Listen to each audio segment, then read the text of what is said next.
Hints of blue sky. This is the small town of Dazhai, where I'll stay for 2 nights and begin the hike. It takes me up to Ping'an. Then I get a bus back here tomorrow night, hopefully spend the night, and then back to Guilin.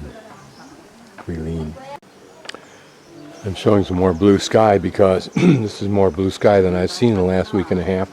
And wouldn't it be exciting if it's here tomorrow when I start my hike? It could well rain, and I can take it either way, but it'd be so much prettier. I'm going to pan around from the interior of the town of Dazhai, mainly because this is the first time I've seen peaks through clear air with blue sky behind them, and only in that spot. Behind me it's all clouded in, and it may be so tomorrow morning. This is the beginning of the trail here, I believe. It's about a 4.5 hour trek to Ping'an, which I'll do tomorrow. Even what you see now will be changed within the next several years. That's a new building there, but it'll be filled in as a guest house. That I can't read the Chinese, but I'm sure it's going to be the same. That's a going operation there. Has Wi-Fi, and several of other buildings, if not all of those up above, are potential future guest houses. The road here is relatively small. That will, I'm almost dead positive, be enlarged sometime within the next 5 to 10 years as the Chinese government gets to focusing on that.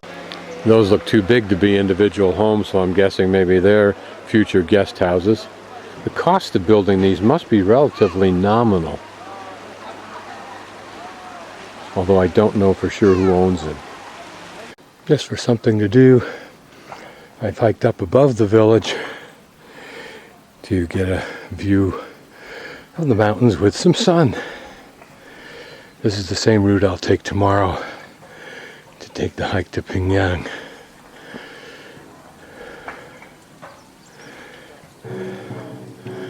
This is a 700-year-old village,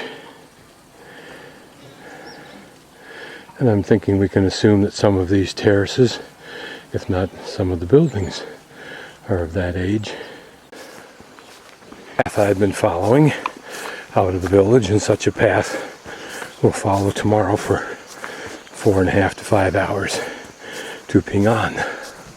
I'm sure I'll be terraced out by sometime tomorrow, but it's always exciting, really, to look at this terracing, to realize the incredible labor that's gone on to build these, the time they've been used, what it takes to plant and maintain them here and elsewhere in the world. I may be 3/4 of a mile up to the top right now, but since I'm going to do exactly the same hike tomorrow morning, I'm going to hang a right here and see if I can get a vantage point over the valley again.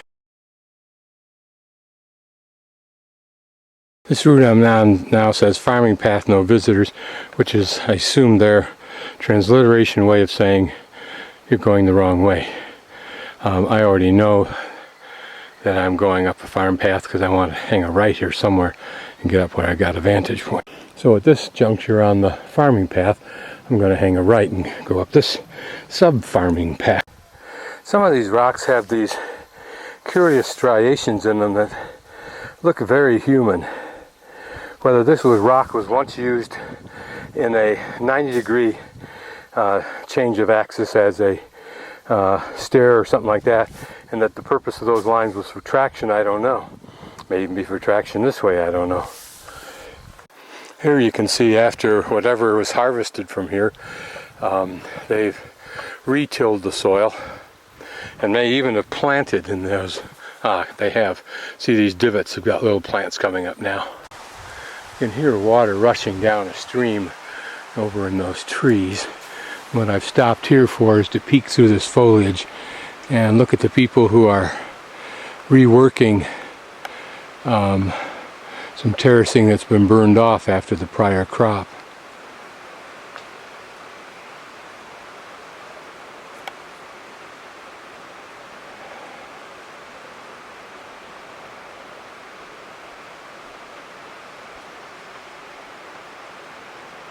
a new building being built in the center there, but up above notice the terracing from the very top down.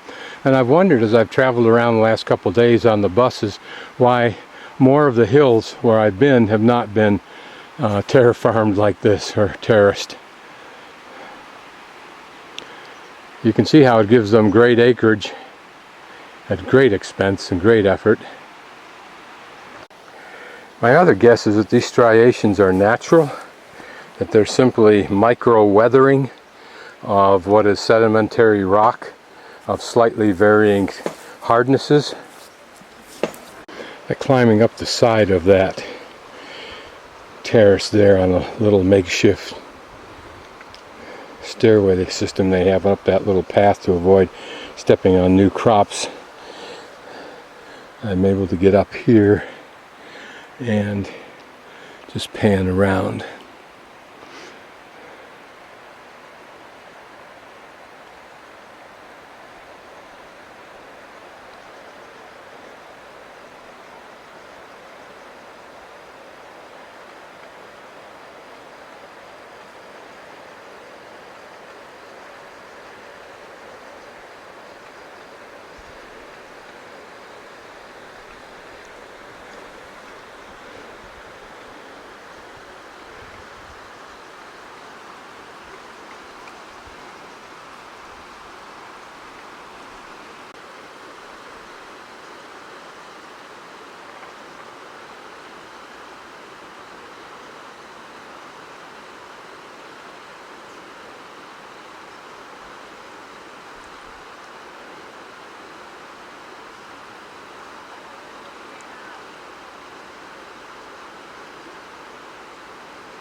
Now these look like potatoes, but I'm not sure they are. Maybe they're a cross between a regular potato and a sweet potato, or maybe they're sweet potatoes. There's a hoe the person uses. And I'll be careful not to go any further because I don't know what are plants that are legitimate and what are not. So I'll just walk back using exactly the same footprints of the person who has been working up here. These big trees off to the left, one is a maple, and another's a fir of some sort, or a conifer. Probably stabilize the hillside, which is good. Don't know what those trees are. Olives don't grow here apparently, so I heard somebody banging on rock with a steel implement. Perhaps that's a powder charge to break it all loose. One of the problems China has socially is if it ever does have a revolution, they'll think it's a big wedding.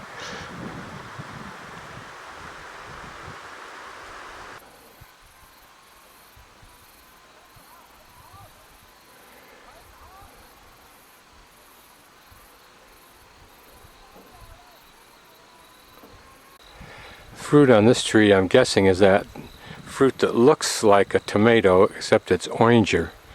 And it doesn't taste like a tomato, although the texture of the lumps that you get into your mouth when you suck them out from inside the skin is somewhat like the interior lumpiness of some tomatoes. Again, I don't know what these plants are. They have a dark green shiny leaf, which is kind of like the tea plants, but those would be mighty tall tea plants. So I suspect that's not it. These little blue flowers are no greater than 1/8 of an inch in diameter. These, if individual flowers, if in fact those are individual yellow flowers, are less than 1/8 of an inch. Okay, here's the pretty white thing. But notice also that those are apparently the white thing before it becomes a white thing.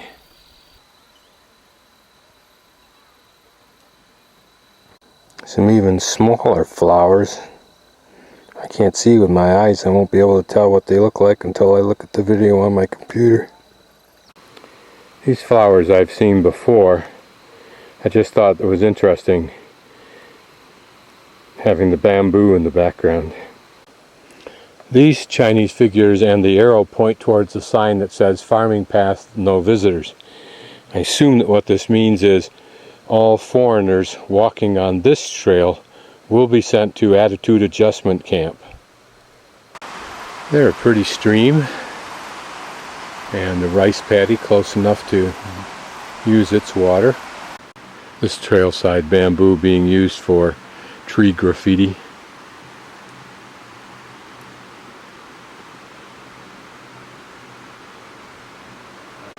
What I find interesting about this shot is the similar color on that conifer bark as the color of the bamboo next to it. Okay, this shot will be interesting because it shows terracing in various stages. Up there, almost where either there is a crop or it's left to be fallow, but beside it, areas that have been burned off. And here it looks like they're either in initial planting or not yet planted. Here there are some rows that clearly are planted, and you can see the crops there. And then this large section in which it looks like the terraces have been burned off and that they're preparing to begin to use them again but have not done so. And then down here it looks like rice paddies that have been cut but nothing else done to them. Why there's still water in there I don't know, unless it makes it easier to clean out the old material there and prepare the soil again. These are about 3/4 of an inch. I think they are a commercial plant, like a vegetable or something like that, and they're kind of on a vine line. Same as these, which are about 3/4 of an inch across.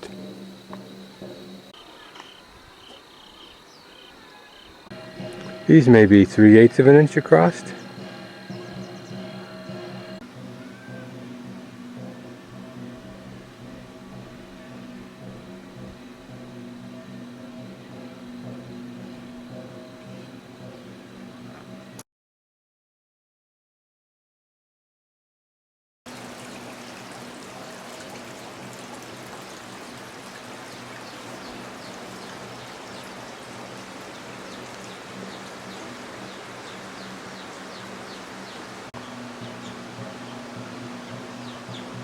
Oh, so much for that fly. Swung between two buildings, or strung between two buildings. Notice at one time these bottom posts were painted. A very rough detail for what we've seen some quite precise carving before.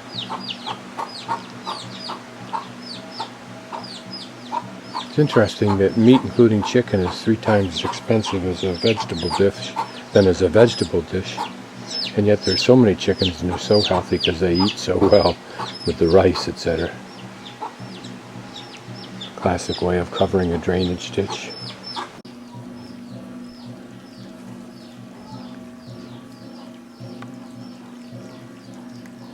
There's a little bit of a pretty door that we can see.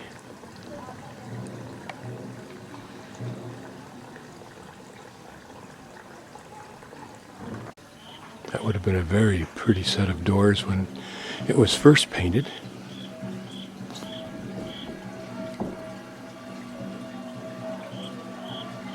Here the downstairs is used for crops and other kinds of things like we might use a garage. And for the crippled or truly lazy. If only these could be restored, or would that kill the charm? I'll leave that up to you. Here's the way you get rid of bath water or kitchen water that you don't want to offend somebody by throwing it on top of them.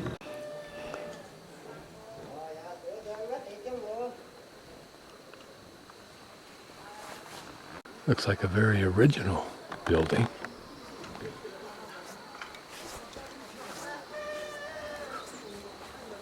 Perhaps not 700 years old, but that's a rather novel treatment. Haven't seen that in any of the other buildings, that overhang, if you will. It looks like there are fish down in there.